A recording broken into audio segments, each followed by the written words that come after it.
अमित शाह ने योगी आदित्यनाथ की कार्यशैली की जो तारीफ की, वो मुझे लगता है कि हिंदुस्तान में किसी मुख्यमंत्री के लिए केंद्र का कोई इस कदर प्रभावशाली व्यक्ति, अभी हाल में तो पीएम मोदी ने भी किया था, लेकिन आज अमित शाह ने जो चीज को रखा, उस तमाम षड्यंत्र का आज मुंह बंद कर दिया जो योगी आदित्यनाथ के नाम पर किया जा रहा था। जो इसलिए कि 2022 में योगी के खिलाफ यदि हम षड्यंत्र कर दें और इसके लिए अंतर्राष्ट्रीय मीडिया का इस्तेमाल किया गया, तो जरा सबसे पहले हम समझने की कोशिश करेंगे कि अमित शाह से बोलने से पहले योगी ने ऐसा क्या कहा और कैसे उत्तर प्रदेश को दंगा मुक्त प्रदेश कैसे बनाया गया, जो उत्तर प्रदेश का आजादी से पहले का इतिहास रहा। इस देश में सबसे ज्यादा दंगे उत्तर प्रदेश में हुए।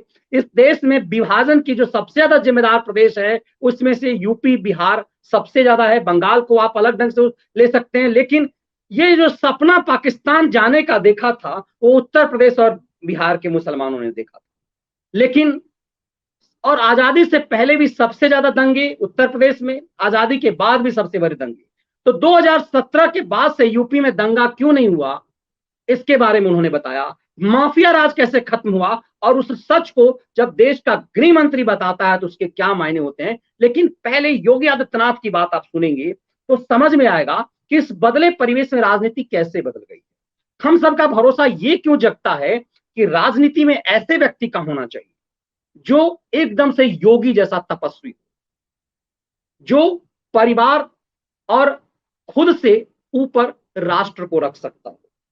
राहुल गांधी के चरित्र यदि आप देखेंगे, व्यक्तिगत रूप से यदि आप राहुल को समझने की कोशिश करेंगे तो आपको लगेगा कि बेहतर इंसान हो सकते हैं।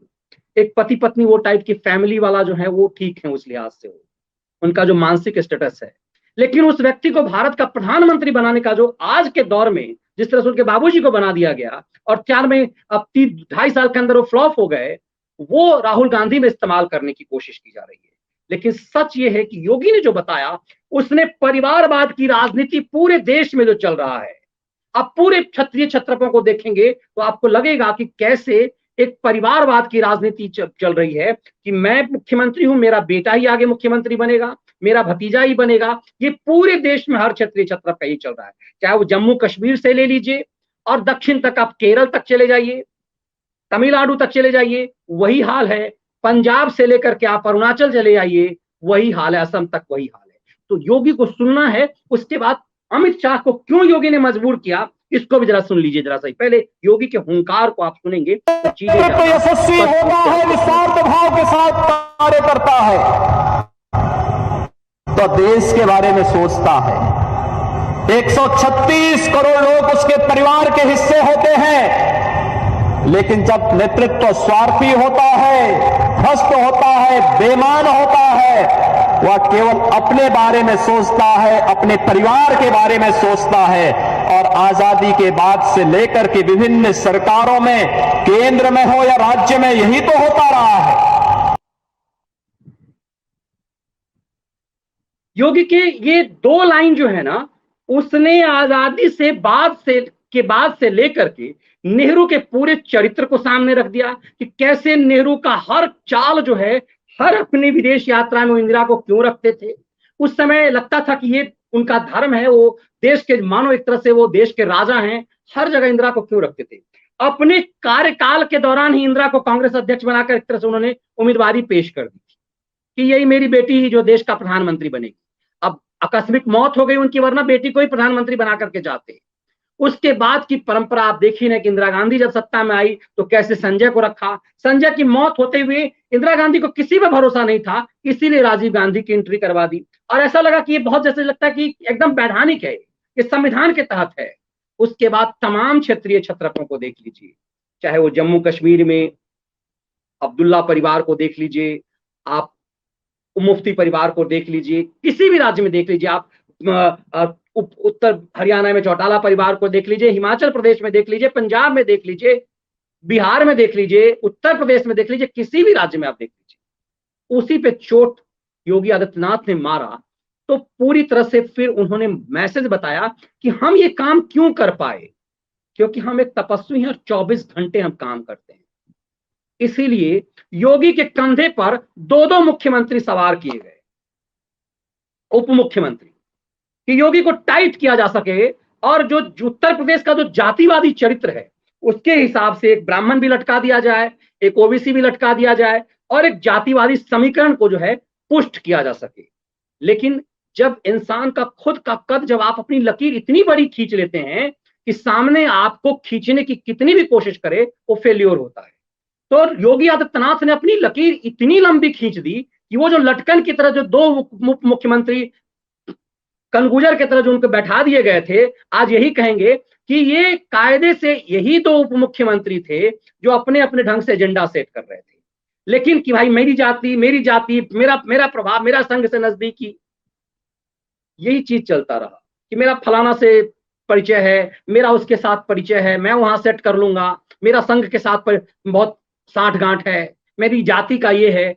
इन दो उप मुख्यमंत्रियों ने चाहा तो बहुत, और इसके लिए इन सब ने खबरें भी प्लांट कराई। आज ये भी चीजें समझने की जरूरत है कि खबरें की भी खूब प्लांट हुई, और खबरें ना सिर्फ एंटी नेशनल मीडिया के द्वारा, सो कॉल्ड तथाकथित जो राष्ट्रवादी मीडिया है उसने भी योगी आदित्यनाथ के खिलाफ पूरे षड्यंत्र रचे। वेब लड़ाकों के माध्यम से इतने षड्यंत्र किए गए कि भारत को बदनाम करने के लिए कोरोना काल में साबित कर दिया गया कि उत्तर प्रदेश सबसे फेल्योर प्रदेश है। और केरल मॉडल की बात अलग से वामपंथियों ने किया। कमाल की बात है, देखिए कि जिस केरल मॉडल का ने पूरे देश को तबाह कर दिया, फर्स्ट वेव की शुरुआत ही केरल से हुई, कोरोना का सबसे पहला मरीज केरल से आया, केरल ने पूरे देश में फैलाया। उसके बाद जो है अब अलग ढंग से जो है निजामुद्दीन में आप देखिए कि कैसे उसको फैलाया गया। सेकेंड वेव में भी उनका फेल्योर था, लेकिन एक केरल मॉडल लेकर के खैराती पाड़े भी कूद करके आया, और अब थर्ड वेव का षड्यंत्र किया जा रहा है।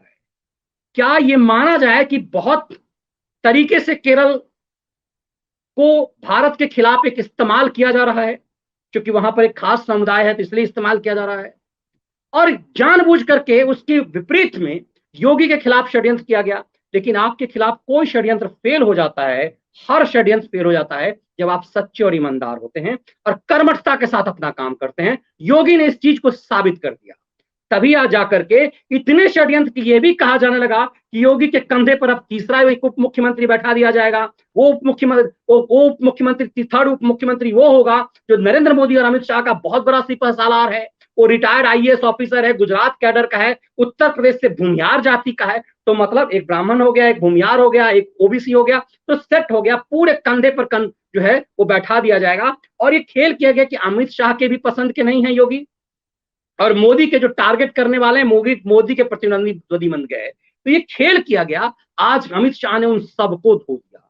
अमित शाह ने आंकड़े के साथ, चूंकि अब अमित शाह सिर्फ बीजेपी के नेता नहीं है, अमित शाह दुनिया के सबसे बड़े लोकतांत्रिक देश के गृह मंत्री हैं, और यदि वो सुरक्षा की बात करते हैं तो उनको फैक्ट के साथ करना पड़ेगा। दरअसल आज लखनऊ में योगी आदित्यनाथ के साथ जो मुख्य गेस्ट अतिथि के रूप में जो पहुंचे थे अमित शाह, तो forensic institute of forensic science के उद्घाटन, मतलब ये तकनीकी रूप से अपराधियों को जो कैसे पकड़ा जाएगा, वो एक विश्वविद्यालय जो है उस ढंग का एक कॉलेज की स्थापना थी। और योगी ने कहा कि 142 एकड़ की ये जो जमीन लखनऊ में जहां पर ये बन रहा है इंस्टीट्यूट ऑफ फॉरेंसिक साइंस जो बन रहा है, वो माफियाओं के कब्जे में था, माफियाओं से छीना गया। ये अमित शाह के सामने में योगी आदित्यनाथ ने कहा कि हमने माफियाओं से छीना। अब सोचिए कि कई बार ऐसा लगता है कि सरकारें क्यों नहीं करती है।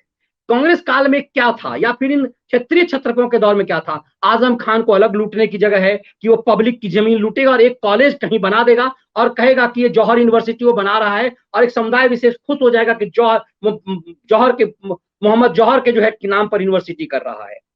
दरअसल इन लुटेरों की लूट की जो प्रॉपर्टी थी, जो ये भूमाफिया जो बने हुए थे, उन भूमाफियाओं के गर्दन नकेल छीन लिया। मतलब ना सिर्फ उनको सिर्फ सजा हुई, इन सबसे जमीन छीनी, इनकी प्रॉपर्टी छीन ली। और योगी ने पब्लिकली कहा कि 142 एकड़ पर जो ये विशाल इंस्टीट्यूट बन रहा है, ये इंस्टीट्यूट माफियाओं का था। ये समझिए कि सामान्य बात नहीं है, ये प्रदेश का मुख्यमंत्री कह रहा है कि माफिया के कब्जे में था ये, उनसे छीना और हमने गृह मंत्री से कहा था कि इस छीने हुए जगह पे ही मैं इंस्टीट्यूट बनाऊंगा, जो अमित शाह का सपना था। अब देखिए कि ये बात बोलकर के अमित शाह को सामने लाया कि आपको जो ये मार्केट में जो फैलाया जा रहा है कि आप मेरे खिलाफ षड्यंत्र कर रहे हैं, बिना बोले बहुत कुछ बोला जाता है। योगी आदित्यनाथ ने सब कुछ करवा दिया और अमित शाह आज वो सब चीज बोल गए, वो सब चीज बोल गए जो फिर उस वापस शब्द नहीं हो सकती। उन्होंने कहा कि उत्तर प्रदेश में अपराध में 50% की कमी आई है इन 4 सालों में, आंकड़ों के साथ उन्होंने कहा कि उत्तर प्रदेश दंगा और माफियाओं का प्रदेश था, उससे योगी ने मुक्त किया। मिर्जापुर, चंदौली, सोनभद्र नक्सलवाद प्रभावित क्षेत्र था, उसके लिए उन्होंने कहा कि लूट, डकैती, हत्या का जो आंकड़ा है वो 28 से 50% कम हुआ है। मतलब ये देश का गृह मंत्री बोल रहा है तो आंकड़ों के साथ बोल रहा है, इस चीज को समझना पड़ेगा। बोला कि अब उत्तर प्रदेश में कोई माफिया नहीं दिख रहा है, और ये आंकड़ों में भाषण में बोलने की बात नहीं है। इस प्रदेश में एक माफिया बहुत बड़ा था, मुख्तार अंसारी, जो छुप गया था राहुल गांधी की मम्मी की गोद में पंजाब में, और वो एक छोटे से मामले के लिए, क्यों, टेलीफोन पर धमकी देने, जिसके ऊपर दर्जनों हत्या, एक्सटॉर्शन, लूट के मामले हों, इतना बड़ा प्रदेश का सबसे बड़ा माफिया हो, वो पंजाब में जेल में बंद हो गया कि किसी ने शिकायत कर दी कि मुझे मुख्तार अंसारी ने फोन किया था और 5 लाख रुपए मांग रहा था। इस आरोप में मुख्तार अंसारी पंजाब के जेल में बंद हो गया। कमाल की बात यह देखिए कि 3 साल बीत जाने के बाद भी उस मामले में चार्जशीट नहीं हुई और मुख्तार अंसारी ने जमानत नहीं मांगा। कायदे से यह होता है कि जब चार्जशीट आप 6 महीने के अंदर चार्जशीट आप नहीं दाखिल कर पाते हैं तो आपको जमानत पाने का अधिकार होता है किसी भी मामले में। लेकिन मुख्तार अंसारी ने कोई जमानत नहीं पाई इस मामले में। 3 महीने के अंदर चार्जशीट होनी चाहिए थी और मुख्तार को 3 महीने के बाद जमानत मिलनी चाहिए थी। लेकिन इस छोटे से मामले में मुख्तार ने अपनी गिरफ्तारी करवा ली, पंजाब के जेल में छुपा हुआ रहा, लेकिन जमानत नहीं मांगी। ये तमाम चीजें हुई और कांग्रेस के बड़े बड़े वकील मुख्तार अंसारी के पक्ष में कि पंजाब में उसे रोक करके रखा जाए, दामाद बना करके ये षड्यंत्र किया। योगी ने छाती पर चढ़ करके खींच करके उसको पंजाब से लेकर के उत्तर प्रदेश के जेल में कहा कि बहुत सारे मामले उसको अंदर करके रखो। और मुख्तार डरता रहा कि मेरी गाड़ी कहीं विकास दुबे की तरफ पलट ना जाए। उस दौर में भी मैं कहता था कि मुख्तार की गाड़ी तो योगी कभी पलटने नहीं देंगे, इतनी आसानी से मुख्तार को मरने नहीं देंगे। और मुख्तार के जितने भी गैंग के लोग हैं सबकी प्रॉपर्टी छीनी गई और उन सब जगहों पे सरकारी, ये जो कहते हैं ना कि सरकार इतने फायदे में, जिसको उन्होंने आज कहा कि प्रदेश, उत्तर प्रदेश के बारे में योगी अमित शाह ने इस बात की जानकारी दी कि कैसे उसका जो सरकारी जो कोष है वो उत्तर प्रदेश का अब तक में सबसे ज्यादा उसका विस्तार कैसे हुआ। उन्होंने एक एक चीज रखा कि मेक इन इंडिया के तहत निवेश का पहला पसंद बन गया। ये छोटी बात नहीं है।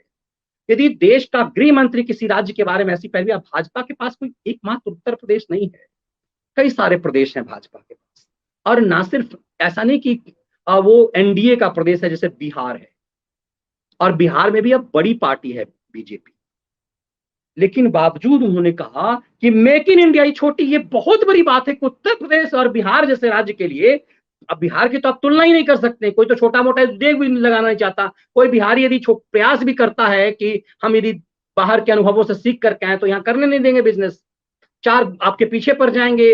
उंगलीबाज जो है, सो आप गांव में यदि कुछ करना चाहें तो वहां उंगलीबाज 4 पहुंच जाएंगे। उत्तर प्रदेश के लिए कहा कि अब ये उत्तर प्रदेश देश में मेक इन इंडिया के तहत सबसे पहला पसंद बन चुका है। और ये उत्तर प्रदेश का मुख्यमंत्री नहीं कह रहा है, ये देश का गृह मंत्री कह रहा है। उसके लिए पूरा देश बराबर है। और यदि आप कहेंगे कि पार्टी पॉलिटिक्स की बात है तो कम से कम जितने उसके प्रदेश हैं, चाहे वो चाहे वो हरियाणा हो जाए, उत्तराखंड हो जाए, मध्य प्रदेश हो जाए, जितने भी प्रदेश हैं, आप कर्नाटक को ले लीजिए, जितने भी बीजेपी के जो होल एंड सोल, अब तो आसाम एक बहुत बड़ा नामचीन प्रदेश बनता जा रहा है, इन सब के बीच ये कहना कि मेक इन इंडिया का पहला पसंद उत्तर प्रदेश है, ये बड़े मायने रखते हैं। और तब जब आप सोचिए कि षड्यंत्रकारियों ने कहा कि अमित शाह तो हटाना चाहते हैं इसको, योगी आदित्यनाथ, क्योंकि ये मोदी को टक्कर दे रहा है। और ये बात सिर्फ खलिहर खैराती या एंटी नेशनल लेफ्ट लिबरल गिरोह के पत्रकार नहीं कर रहे थे, ये बाहर जो छपवा रहे थे, New York times, the guardian, the Washington post में ये सब जो छपवाया जा रहा था उत्तर प्रदेश के खिलाफ षड्यंत्र, ये ये कहकर कि अमित शाह और योगी को नहीं चाहती। उस अमित शाह ने ये बात कही और कहा कि सीएम, ये मुख्यमंत्री जो है योगी आदित्यनाथ, अपने परिश्रम, मेहनत, सूझबूझ और अपनी प्रशासनिक क्षमता के कारण उत्तर प्रदेश को नंबर 1 प्रदेश बना दिया। और ये दोनों मुख्यमंत्री, डिप्टी सीएम भी बैठे हुए थे। कहा कि यूपी का आप ही ने, उत्तर प्रदेश ने ही आशीर्वाद दिया कि आज देश में 2014 और 2019 में सरकार बन पाई। और एक एक चीज उन्होंने रखा कि 4 साल में 11 लाख करोड़ से बढ़कर 22 लाख करोड़ की अर्थव्यवस्था हो गई है। आंकड़े पेश करा गृह मंत्री, इसीलिए मैं कह रहा हूं सिंपल भाषण नहीं है। उन्होंने कहा इस 4 साल में 11 लाख करोड़ की जो अर्थव्यवस्था थी वो 22 लाख करोड़ की पहुंच गई है और ये देश में दूसरी सबसे बड़ी अर्थव्यवस्था है। आज योगी आदित्यनाथ के लिए जो कुछ भी उन्होंने कहा, और किस अवसर पे था, उन्होंने कहा कि विंध्याचल में जो माता के मंदिर का कॉरिडोर बनाया जा रहा था कि त्रिपेक्षण में बहुत दूर समय लगता है। उन्होंने कहा कि आपने आशीर्वाद दिया इसीलिए आज अयोध्या में दिव्य भव्य राम मंदिर बन रहा और इसी ढंग से विंध्याचल में होगा और भगवान भोले बाबा का मंदिर बनेगा। संकेत आज उन्होंने दे दिया साफ साफ कि अयोध्या की तरह ही काशी में भी होगा। बहुत गौर से समझिए इस चीज को। आज किस बल पे? क्योंकि वहां एक योगी बैठा हुआ है और उस योगी के खिलाफ, जैसे कहा ना कि एक मनोज कुरिल है, कभी मैं मनोज को लाऊंगा अपने साथ। मनोज कुरिल एक राष्ट्रवादी युवक हैं और बेहतरीन कार्टूनिस्ट हैं। उनका एक कार्टून इतना फेमस हो गया मनोज का कि उसने एक सिर्फ इतना लिखा कि बीजेपी की टिकैत के लिए, जो टिकैत ने कहा कि हम लखनऊ को घेर लेंगे, तो कहा कि योगी इंतजार कर रहा है वहां। इसी ढंग का एक कार्टून था। मैं सोच रहा हूं कि कार्टून पे ही, मनोज के कार्टून पे एक विश्लेषण किसी दिन रखूं। और वो कार्टून ऐसा हो गया कि टिकैत के बारे में कहा जा रहा है उसने अपने फैसले वापस ले लिए कि लखनऊ में वो ड्रामा नहीं करेगा क्योंकि कुट जाएगा, वो पिट जाएगा वहां पे। क्योंकि योगी, जब कोई तपस्वी होता है जो अपने पूरे जीवन को निष्कलंक रखता है जब इंसान, तब कोई तपस्वी योगी बन पाता है। और फिर जब वो ठुकाई करता है तो लाइलाज हो जाता है। इसीलिए कोई ये जो हम लखनऊ को घेरेंगे, वो सब कुछ उसकी दुकान बंद हो जाती है। और ये आंकड़े, इन आंकड़ों के द्वारा आप सोचिए कि आप सोच के चौंक जाएंगे कि ये उत्तर प्रदेश के बारे में बात हो रही है कि वो देश का दूसरा सबसे बड़ा अर्थव्यवस्था वाला प्रदेश बन गया। और लिबरलों ने क्या किया? Kerala model, Kerala model. मतलब देखिए कि कैसा परसेप्शन तय किया जाता है कि एक प्रदेश जो गरीब और बीमारू प्रदेश रहा, भारत के इतिहास में शुरुआत से लेकर के, आजादी से पहले से लेकर के आजादी के बाद भी, भले उस प्रदेश ने सबसे ज्यादा प्रधानमंत्री दिए, हमारे प्रदेश में, बिहार ने तो सबसे ज्यादा रेल मंत्री दिए, लेकिन सबसे बदहाल रेलवे की स्थिति बिहार में है। वैसे ही उत्तर प्रदेश ने सबसे ज्यादा प्रधानमंत्री दिए इस देश को। आज भी जो प्रधानमंत्री है वो कायदे से यदि कहेंगे तो उत्तर प्रदेश का है, क्योंकि वो बनारस से चुन करके आते हैं। वो तो यूपी के प्राइम मिनिस्टर हुए, वो प्राइम मिनिस्टर कैंडिडेट। इस देश में नेहरू से लेकर के बीपी सिंह तक सब के सब उत्तर प्रदेश। भाई वाजपेयी जी भी उत्तर प्रदेश से ही लड़ते थे। तो उस प्रदेश की स्थिति एक बीमारू प्रदेश के निरंतर रही। उस प्रदेश के लिए आज आंकड़े दिए कि एक गरीब बीमारू प्रदेश जिसमें कोई इन्वेस्टमेंट नहीं करना चाहता था, आज प्रथम पसंद हो गया। और हवा में नहीं बात की, उन्होंने बता दिया आंकड़े कि 4 साल में 11 लाख करोड़ से ज्यादा बढ़ करके 22 लाख करोड़ की अर्थव्यवस्था हो गई है उत्तर प्रदेश की। ये बताता है कि कैसे बदलाव है। और यूं ही नहीं, उत्तर प्रदेश वो जिस फिल्म सिटी का गुमान, जिस बॉलीवुड का गुमान मुंबई को था, महाराष्ट्र को था, जिस पर उद्धव ठाकरे नाचा करते थे, उन नाचने का भी धंधा खत्म कर दिया कि अब फिल्म सिटी तो बनेगी अब नोएडा में। और उस व्यक्ति ने ठान लिया, यूं ही ठान लिया, वो ठान लिया, तैयार हो गया, बन रहा है वो फिल्म सिटी और कुछ ही दिनों में ये जमीन पर उतर जाएगा। इसीलिए आज जो जिस तरह से अमित शाह ने चीजें रखी है, उससे साफ हो गया कि ये जो हवा बनाया जा रहा था उत्तर प्रदेश के खिलाफ षड्यंत्र और उसके जवाब में केरल मॉडल, उन सब की हवा आज आंकड़ों के साथ, तथ्य के साथ योगी ने के सामने अमित शाह ने उतार दी। और वो आप समझ में आया होगा कि इसके मायने क्या है।